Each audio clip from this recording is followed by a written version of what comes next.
So this next question, Mr. Secretary, has a lot of ifs. If Joe Biden wins, if he offers Elizabeth Warren a position, and if she accepts and is confirmed, give us a rough timetable for how her seat would be filled. Well, it would be, the law requires a special election to be held within 140 to 160 days after the date of her resignation.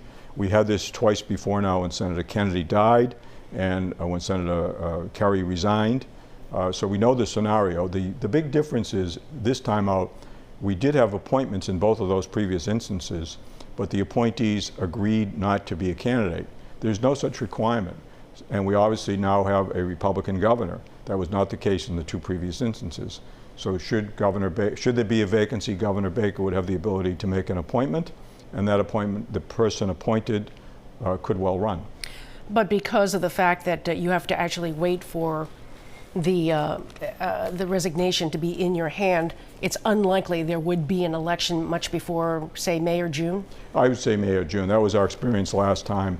It was the resignation of Senator Kerry was finally, I think, February, and I think we held the final election in June. And with this part, I'm just purely talking hypothetically. Governor Baker could appoint himself, right? There's no restriction Well, he could. from that. He could certainly become the appointee. Whether he'd appoint himself or he would have the lieutenant governor appoint him, that remains. But is he eligible? The answer is yes. Yeah. Okay. Quickly.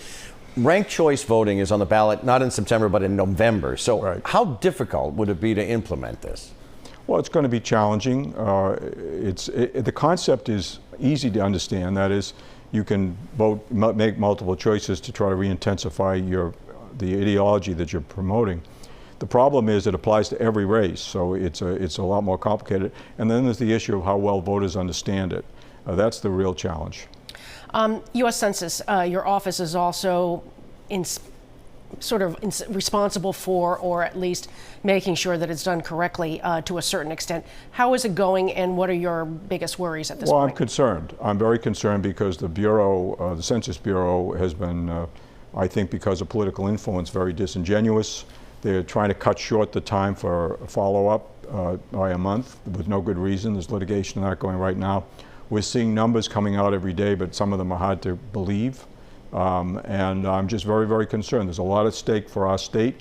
I think if we did not previously recognize the importance of federal assistance, certainly the pandemic has brought that home.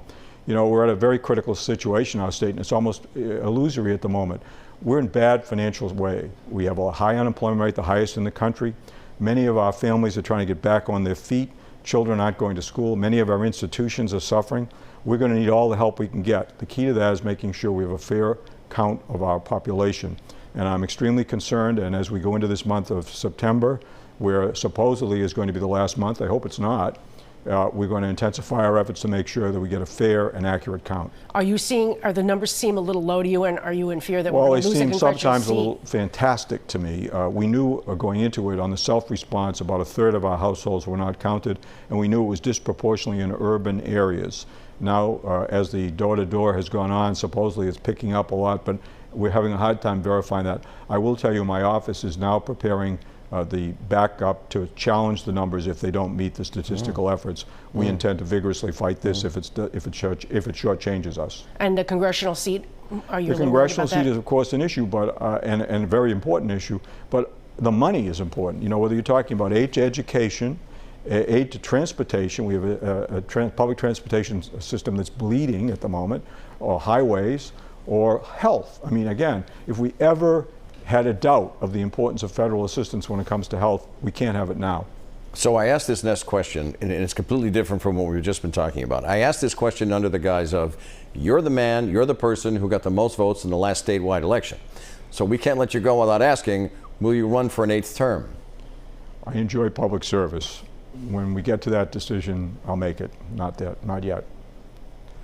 I don't think we're going to get any on that out of him, Ed, to be honest with you. Mr. Secretary, thank you. Our thanks to Bill Galvin for joining us this morning. There is so much to watch and consider in this election cycle, and we certainly do appreciate you being here with us.